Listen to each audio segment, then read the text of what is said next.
You might love it because it means catch-ups, you time, or just because it's art, abstract art. But however you love your coffee, love it with some Alpro oatiness. Alpro, feed your you.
On y est.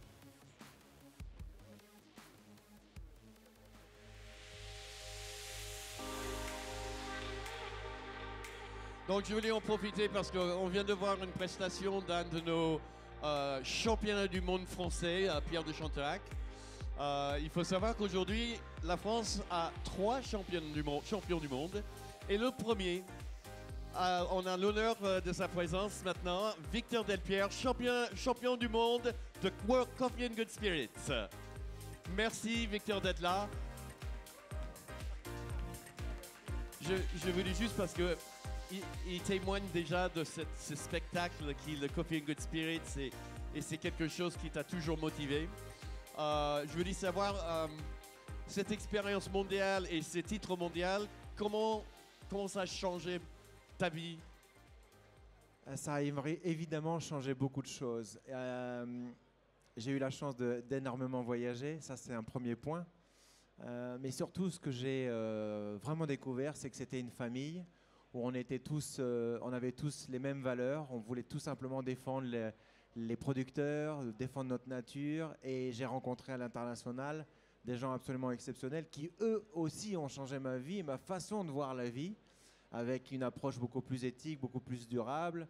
Et finalement, je suis très content puisque je fais le Syrah depuis l'année 2003. Ouais. Et j'étais jeune étudiant, j'ai pris le train le plus long, tu sais, c'était le moins cher pour pouvoir me payer le voyage. Ouais. Et puis d'année en année, j'ai vu l'impact et la différence. Et je suis très heureux de voir qu'aujourd'hui, sur la Coupe du Monde de la pâtisserie, on a un barista qui fait les cafés pour les chefs. Et enfin, on a vraiment une reconnaissance du café de spécialité, on a enfin une reconnaissance de notre métier. Et sans tous les acteurs et sans tous les sponsors qui ont investi du temps pour ces championnats, eh bien, on n'en serait pas là. Et on peut voir que grâce à tout le monde, grâce à toute la communauté du café en France, aujourd'hui, on ne parle plus simplement du café dans un tout petit monde de geeks, mais dans la pâtisserie. Et les chefs à la Coupe du Monde prennent un café de spécialité et puis se disent tiens, je vais faire non pas un éclair au café, je vais faire un éclair avec telle variété. Exactement. Et puis je vais mettre un tiramisu avec une autre variété et puis j'espère que bientôt On aura une thématique pour le Bocuse d'Or qui sera autour du café, parce que ça aussi, ça pourrait être un excellent challenge. Mais si, le Donc, Bocuse d'Or du café. je pense sur les que championnats de France. vraiment, ma vie a changé grâce à son championnat, c'est une évidence, mais je suis très content de voir. Je me suis battu pour faire changer la vision du café dans la gastronomie, et enfin on y est. Ouais. Aujourd'hui. Voilà, le c'est café une profession qui est reconnue. Ouais. Et on n'aurait jamais été capable de faire ça tout seul. Donc bravo à tous les sponsors, à tous ceux qui s'acharnent à C'est vraiment à un changer terrain ça. de jeu ici, les championnats de France. Et Victor, toi, tu étais un des premiers à vraiment défendre cette notion que les specialty spirits avec specialty coffee, donc un peu ce que Pierre a dit dans sa présentation. Et donc ça, c'est important, je pense, que de ne pas réduire les cocktails à base de café et alcool, Irish Coffee ou un Espresso Martini. On peut être super créatif. Et ce que tu as fait au niveau championnat du monde, quand tu as participé, avant de gagner, peut-être nous donner un petit aperçu du cocktail signature que toi, tu auras présenté devant les juges. Eh bien, c'est tout simplement un souvenir du Martinez lorsque j'ai fait mon premier entretien. Pour ceux qui ne le savent pas, c'est toi qui m'a fait boire mon premier café de spécialité pour les WorldSkills. Il y a un petit moment. C'était en 2007. Je ne buvais pas de café à l'époque, je trouvais que c'était une boisson amère pas très bonne. Et pour préparer la finale mondiale des WorldSkills, je rentre au Martinez à Cannes. La première fois pour moi dans le sud, la première fois dans un palace.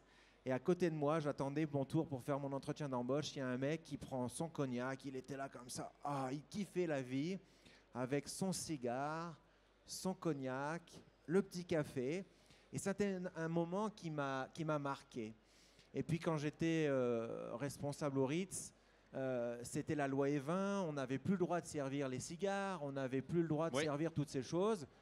Et je me suis dit, pour préparer ce championnat, est-ce qu'on ne pourrait pas, moi qui suis non-fumeur, essayer de recréer un moment de convivialité de la fin d'un repas gastronomique, puisque la gastronomie c'est ma passion, qui pourrait rassembler fumeurs, ceux qui ne peuvent plus fumer dans les restaurants gastronomiques, comme ce monsieur qui était en train de kiffer, et puis moi qui ne peux pas profiter de ce cigare, mais je sens que c'est un moment ultra sympa. Et puis il y a plein de parfums dans le cigare. Donc l'idée c'était de faire un cocktail il s'appelait CCC Experience pour café, cognac, cigare, qui était cognac, cigare. Qui était autrefois un rituel dans les palaces. Et c'est vrai que ça nous a demandé beaucoup de travail. Oui. On a goûté beaucoup de choses qui n'étaient pas bonnes. Et je me souviens très bien, en finale, il faut choisir un des cocktails signature. Et il n'osait pas, parce qu'il y avait effectivement une coupe avec la fumée qui était aromatisée, qui présentait devant les juges. Il avait peur que les juges sensoriels, qui ne sont pas fumeurs, peut-être allaient mal évaluer. Mais finalement, tu as fait le bon choix. Tout à parce fait. que c'était unique. Parce que c'était un vrai rituel de service avec une vision gastronomique, c'était innovant. Et puis surtout, je dirais que l'avantage du café de spécialité, c'est que c'est une source d'inspiration inépuisable. Ça demande du travail, bien évidemment, pour arriver à la justesse des goûts, mais il n'y a aucune limite. En tout cas, aujourd'hui, ça fait maintenant 15 ans que je travaille le café en boisson et dans la gastronomie pour les chefs de cuisine ou pour la pâtisserie. Je n'ai pas trouvé de limite. Il n'y a pas de limite. Je trouve ça absolument magnifique. C'est vrai que c'est un ingrédient qui a changé ma vie. Alors peut-être raconte-nous ce que tu fais dans la vie de tous les jours et quelles sont les choses que tu peux proposer aux autres. Eh bien, je m'amuse. Oui. Moi, j'ai à peu près créé mon métier. Je suis très heureux aujourd'hui puisque ça fait 11 ans que je suis consultant pour la gastronomie. Victor Delpierre Consulting. Tout à fait. Voilà. Et mon objectif, c'est de valoriser le savoir-faire français des artisans passionnés, des petits producteurs. C'est-à-dire que lors de mon apprentissage en cuisine, qui était une période assez difficile, les chefs m'ont transmis des valeurs. La valeur du travail, la valeur aussi du sourcing, du respect de la matière première, du respect des saisons, du respect du produit. Et puis quand tu m'as fait découvrir le café de spécialité, j'ai trouvé que c'était l'univers du barista, l'équivalent d'un chef 3 étoiles, dans la technicité, dans la recherche, dans la minutie. On a plusieurs chronomètres, on a plusieurs balances. On est à la recherche de la goutte près, à la seconde près. Donc on est dans l'univers de la gastronomie qui m'anime. Exactement. Mais j'ai trouvé que c'était un univers où on respectait toutes les personnalités. quand j'ai commencé dans la gastronomie, on ressemblait tous à des pingouins. On n'avait pas le droit d'avoir la barbe, on devait être rasé, on n'avait pas les baskets, on avait, dans l'univers du café de spécialité, un respect de la personnalité, c'est-à-dire telle qu'elle est dans la vie normale. Et peu importe qui tu es, on te respecte. Et tu peux vraiment être comme tu le souhaites. Ce qu'on va juger, c'est la qualité de ton travail et pas ton look ou pas ta personnalité. Et j'ai trouvé qu'il y avait une telle liberté dans ce monde, puisque c'était finalement des fois des looks totalement, absolument, comment on peut dire ça, très différents. Oui. Ce ne sont pas des personnalités qui se ressemblent toutes, mais en même temps, ce sont des gens qui sont ultra précis. Et je trouvais que c'était vraiment freedom et que c'était absolument magnifique comme monde. En tout cas, si vous voulez, Victor est toujours à la disposition de faire des créations de concepts, des créations de recettes, des cartes pour un bar. Donc, Victor Delpierre, qui est notre champion du monde, premier pour la France. Et on va justement laisser place à Kevin David, qui attend de faire son présentation de World Barista. Bonne chance à toutes et à tous. Et merci, Michael. Merci, Victor. Merci beaucoup. Donc, on va inviter les juges sur scène pour notre prochain finaliste, Kevin David. Juge sensoriel, Sarah, Sophie, Alexia, Mathilde. Juge technique, Michalis, Maëlys. Juge Chano, Claudia. Et le juge principal, Stavros.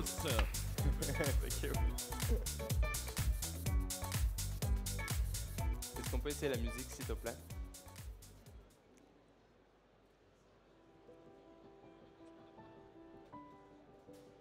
Parfait, on peut reprendre. All ready? Yes? OK?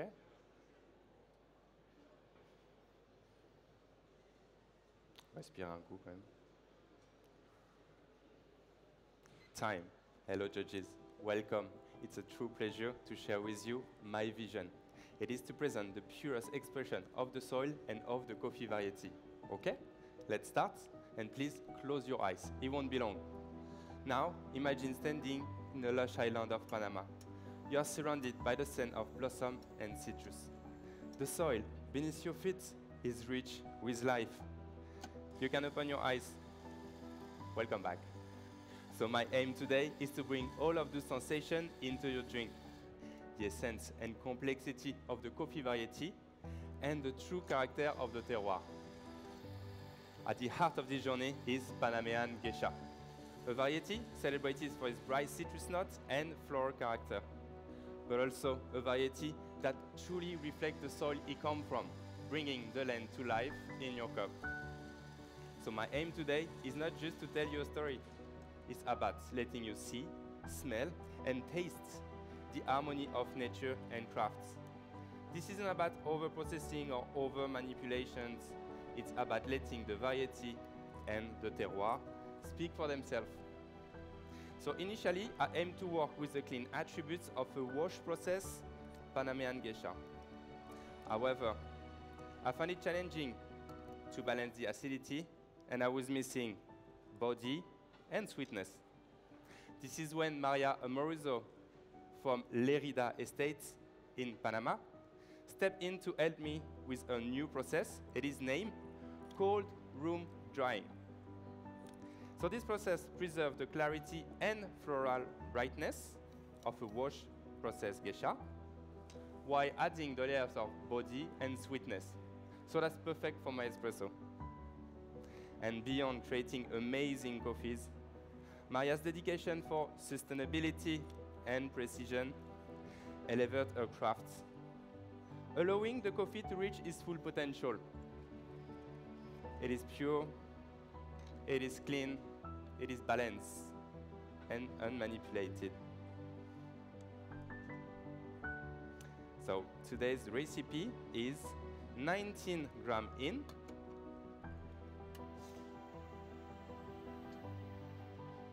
42 grams out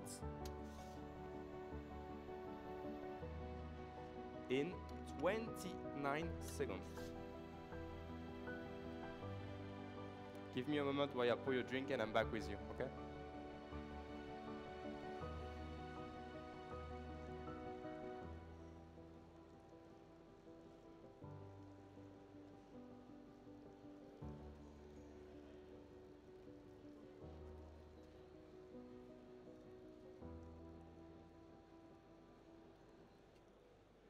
Perfect.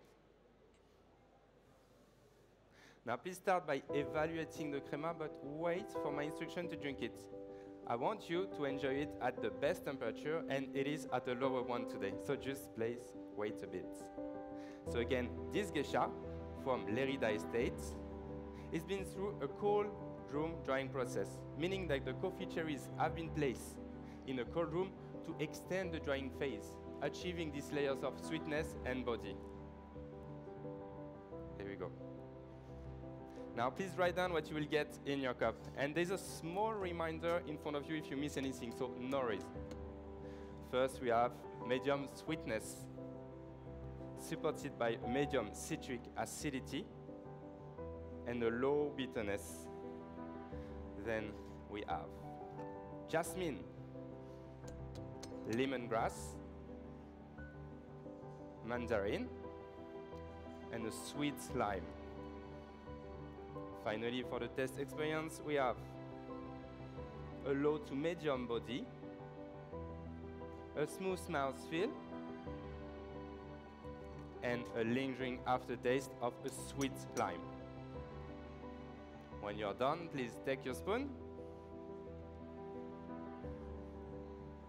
stir one time.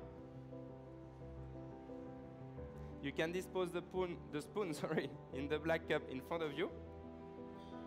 Grab your cup, smell the jasmine. You are back at Lerida Estate. And now please enjoy.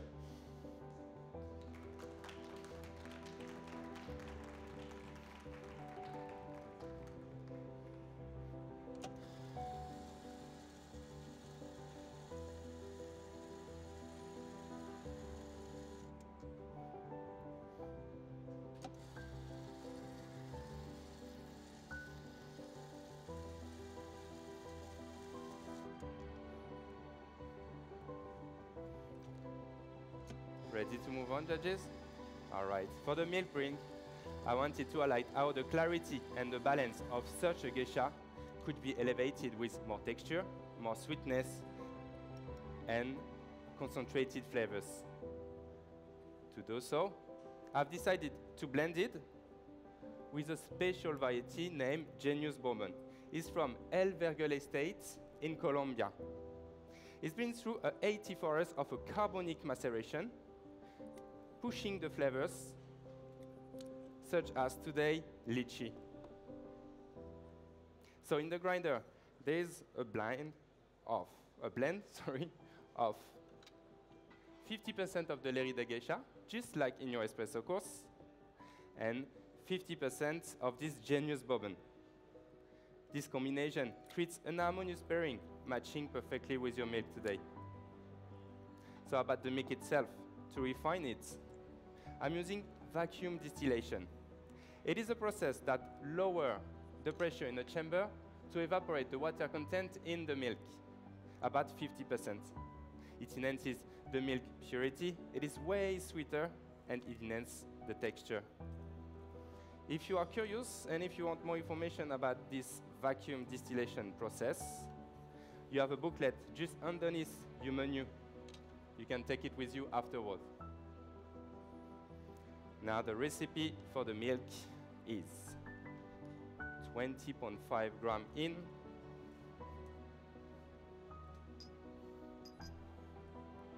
35 grams out in 26 seconds. Give me a moment while I pour your drink and I'm back with you.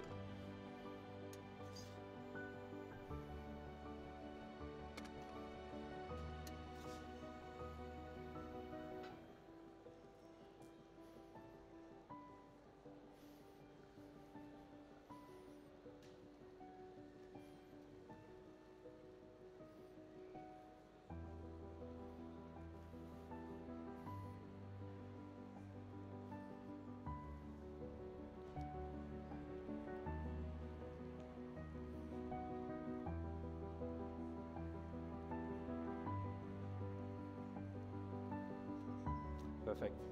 Now, to refine the milk, I'm using a blend of 70% of fresh cow milk to enhance its natural sweetness. Then 15% of almond milk. It is to enhance the creaminess. And 15% of oat milk to give a better texture. Of course, I vacuum everything with the vacuum distiller, sorry. Again, you will need your spoon. To help to balance the drink, I recommend you to stir at least 2 times. Now, please write down what you will get in your cup. So first, lychee.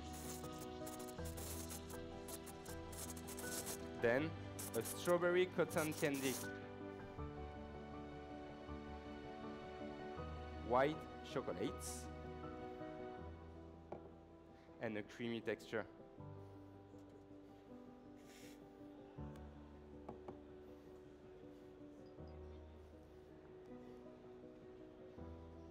Here we go. So now my role as a roaster was to give light to those coffees with the most accurate transparency. To do so, I roasted the beans 2 weeks ago.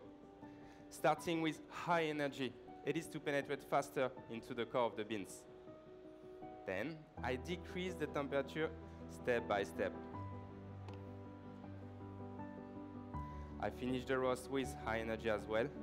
This time, it is to give more solubility of the volatile compound. Please enjoy. Then, for the espresso course coffee, I have a shorter development time, about 1 minute and 10 seconds, ending at 202 degrees. It helped me to highlight the citrusy notes out of it. Please enjoy. And for the milk course coffees, I have a shorter development time.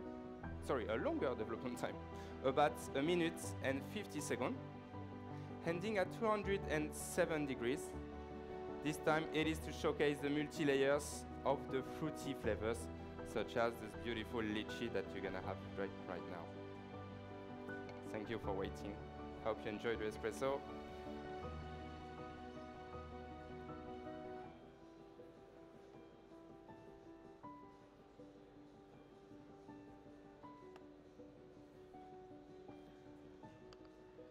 Please enjoy.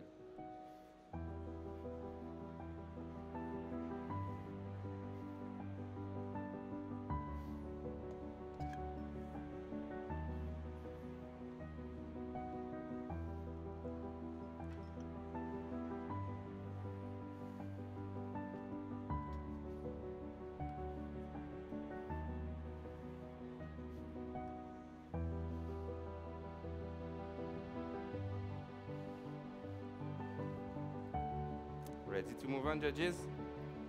Now for the signature, I wanted to evoke a sensation, an impression, sorry, like a fleeting memory of the terroir and the variety back at Lerida Estate, like capturing the moment when you drink this espresso. So first I needed 4 shots, just like in your espresso course. Here it is, the Lerida Geisha. Then, the first ingredient is here to elevate the florality of the geisha and the espresso. I'm using elderflower, infused with hot water. Then I place it in the vacuum distiller. I've collected the juice. It is known as the distiller, the most elegant part of this elderflower. I made a simple syrup of it, 1 part distiller and 1 part sugar. I'm adding 10 grams of it. Combine with your espresso flavor of jasmine, we elevate it to be a flower of jasmine in your drink. Second ingredient, we have the florality. Let's have the citrusy note to highlight it from the geisha and the espresso. For that, I'm using kumquat peel, fermented with sugar for about 1 week. I've collected the juice. It is known as the oleosaccharum. Then, to elevate the mouthfeel, I'm making a clarified milk.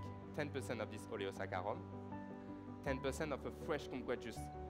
The milk curdle. I strain it through a V60 filter to remove the curds. It drips for about an hour. And now, I'm adding 20 grams of it. Combined with your espresso flavor of lemongrass, we now have a new note of mangosteen. Then, let's balance the drink. For that, I was looking for a soft but a bitter note. I found it in the red vermouth. Slow cook for an hour to evaporate completely the alcohol. I'm adding only 2 grams. It's just enough to balance the drink, nothing more. Then, let's reconnect with the terroir and the soil from Lérida. For that, I was looking for a deeper note, like a woody note. I found it in a Tennessee bourbon, aged in a barrel. I slow cook it for an hour to evaporate completely the alcohol. I'm adding 10 grams of it. Combined with your espresso flavor of lime and mandarin, we now have a new note of pear. Let's infuse everything with nitrogen. Meanwhile, you can write down what you will get in your cup. So first, we say the jasmine, the flower of jasmine. You will smell it and you will drink it first. Then we have mangosteen, pear, and a hint of red wine. It will be served chilled, and it has a syrupy mouthfeel.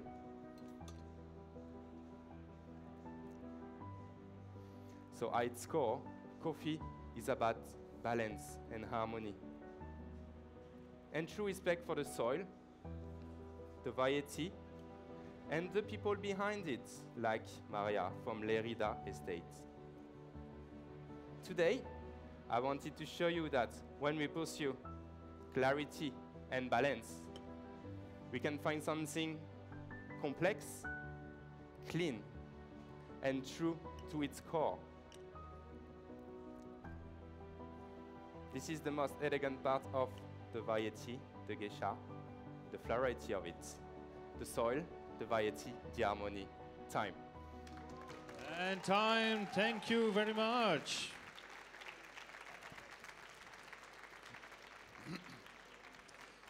Kevin, David, venez sur scène Venez. avec nous, ici, plutôt ici.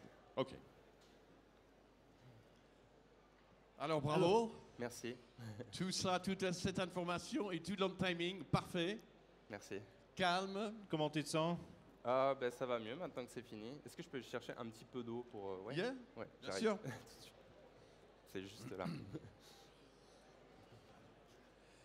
Donc là, c'est vraiment, il faut du travail quand même pour Ah oui, oui, oui. préparer. Combien de temps il faut pour préparer une présentation de J'ai- cette...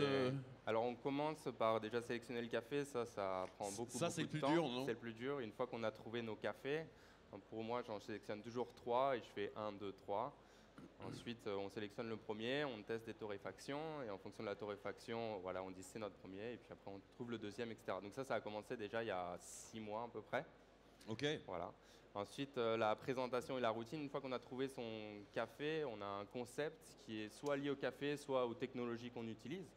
Ça, je l'ai trouvé il y a à peu près 3 mois. Et puis, j'ai commencé les routines il y a à peu près 3 mois, 2-3 mois. Ouais. OK, donc Voilà. beaucoup de travail. Il y a beaucoup de travail, oui. Beaucoup Donc, de tu as parlé de la torréfaction, justement. Oui. Qui a torréfié ton café? Eh ben, c'est moi. Ça, voilà, c'est ce que je voulais entendre. Et alors, justement, c'est Mauclair. Exactement. Alors, ouais. si tu... Donc, tu as torréfié le café. Mhm. J'ai déjà entendu, et aussi au mondial, je sais que ça se passe. Donc, ils comptent vraiment les jours avant que la compétition se passe pour torréfier le café. Complètement, et donc, oui. pardon. Et donc, ils ont eu un batch pour le premier tour. Les juges Les qui juges. veulent te Merci. saluer. Merci, Sophie. Merci, Alexia. Merci beaucoup. Merci. Merci. Thank you. Thank you. Et donc, ils ont un batch pour le premier tour, semi-finale et finale. En fait, on prend plusieurs batchs parce qu'on ne sait pas l'eau sur laquelle on va tomber, entre guillemets, si elle est très minéralisée ou faiblement minéralisée. En fonction de la machine aussi, du débit de la machine, ça peut évoluer. Donc en fait, en practice, le premier jour, on sélectionne le batch qui va bien pour la compétition. Et puis finalement, après, là, en finale, c'est pareil, on a encore un practice à faire. Donc on resélectionne encore le batch parce qu'ils ont dégazé. Finalement, les grains, ils vivent tout simplement. Donc on doit resélectionner le grain qui va bien. Et le café aussi, finalement, celui qui s'exprime le mieux. Si j'ai bien compris, tu as utilisé un mélange pour Pour le lait, pour le lait. oui, tout à fait. Ça, tu as torréfié ensemble ou à part et mélangé À part. Après. Ouais, les Ok. deux séparément, mais par contre de la même manière. C'est-à-dire que je torréfie de manière avec une pente plus douce, on va dire, plus longtemps, pour ramener un peu ce côté sweet au café et avoir un peu plus de notes voilà, plus développées. Parce que si c'est un peu trop court, on a un peu cette acidité et cette douceur qui revient, mais ça ne va pas prendre le dessus sur le lait, ce qui est problématique. Ok. Et donc, si on prépare donc une présentation comme ceci, de temps en temps, il faut le montrer à des autres gens pour avoir des informations externes, parce que de temps en temps, on arrive dans un tunnel qu'on ne peut plus sortir. Qui tu as invité? Mon head judge, c'était mon chien qui était là sur toutes les présentations. Voilà. Et il s'appelle comment? Il s'appelle Saké. Voilà. Sinon, évidemment, ma compagne Margot était tout le temps là pour me dire non, mais on prononce plutôt comme ça. Là, tu n'es pas assez connecté avec les juges. Là, on n'a pas entendu vraiment ce que tu as dit. Parce qu'il faut bien s'exprimer pour que les juges comprennent. C'est des juges internationaux, donc des fois, on parle avec notre franglais et c'est vrai qu'on ne se met pas de l'autre côté. On se dit mais floral, qu'est-ce que tu as dit? Ah, floral, ok. Voilà. Ouais, et après, il y a eu toute la team Mauclair, tous mes associés, mes collègues, les baristas qui sont venus, qui m'ont vu répéter et répéter et répéter. Voilà. Et donc, parce que tu es champion de France de barista déjà, et donc, comment c'était cette expérience au niveau mondial? C'était déjà très intéressant parce que ça nous a permis de beaucoup travailler avec Mathieu, qui m'a beaucoup aidé d'ailleurs aussi aux practices, qui je remercie cette semaine. Donc on a beaucoup travaillé surtout sur la mise en place, mettre des backups, le système de planche pour gagner du temps, pour faire le plus de practice shots possible. Parce que certes, cette machine, on l'a eu aussi en backstage, mais c'est finalement assez différent. Et là, j'ai eu quelques réglages à faire encore une fois, parce que peut-être que le débit est différent sur cette machine. Le moulin est peut-être aussi pas assez chaud. Bref, on a des choses à faire avant que les juges arrivent. Donc, en tout cas, je pense que je témoigne que cette expérience mondiale a aussi, je te sens plus à l'aise, plus en confiance et plus proche d'être encore un champion, je l'espère pour vous. On se fait plus plaisir, ouais. On verra. Est-ce que tu veux encore remercier quelqu'un ici dans le public ou à la maison? Ma compagne Margot, tous mes collègues à Mauclair qui bossent beaucoup là ce week-end, donc ils n'ont pas pu se déplacer, ma famille qui m'ont toujours soutenu, voilà, tout simplement. Mes amis, Mathieu évidemment, voilà. Un tour d'applaudissements encore pour Kevin David, notre 5e finaliste World Barista France. Merci Kevin. Beaucoup. Merci. Et donc, je pense qu'on a une démonstration. On a un démo maintenant, oui. De notre champion de France en titre, qui est double champion de France en titre. Et là, qui va nous faire une démo sur le moulin de notre sponsor partenaire Victoria Arduino. Avec ton micro, Michael. Bonjour à tous et bienvenue sur cette scène du CIRA. Je pense qu'il est largement temps, avec cette finale, de vous présenter le moulin sponsor pour cette compétition de la marque Victoria Arduino, qui est maintenant sponsor depuis le début des années 2010, 2013 exactement. La version a évolué, donc aujourd'hui je voulais vous présenter les nouveautés de ce moulin, notamment. Ici, on est sur un moulin gravimétrique, il en existe 5 dans la gamme et il y a plusieurs caractéristiques qui font la qualité de ce produit-là.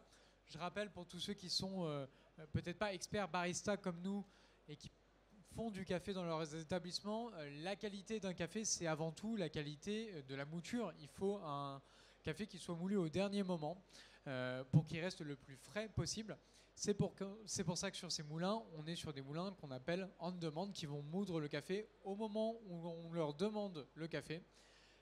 Et dans notre gamme, du coup, on a plusieurs caractéristiques qui font de ces moulins des objets non seulement très performants, mais en plus très stables, puisque l'idée, c'est d'avoir une bonne mouture, mais de l'avoir tout le temps.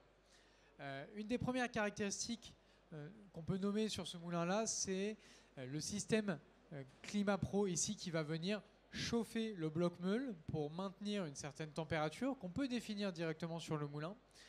Et on a un moulin qui est équipé d'un double ventilateur derrière qui va permettre de refroidir la mouture. Il faut savoir que quand on moud du café, eh bien, on va effectuer une friction, donc on va chauffer les meules.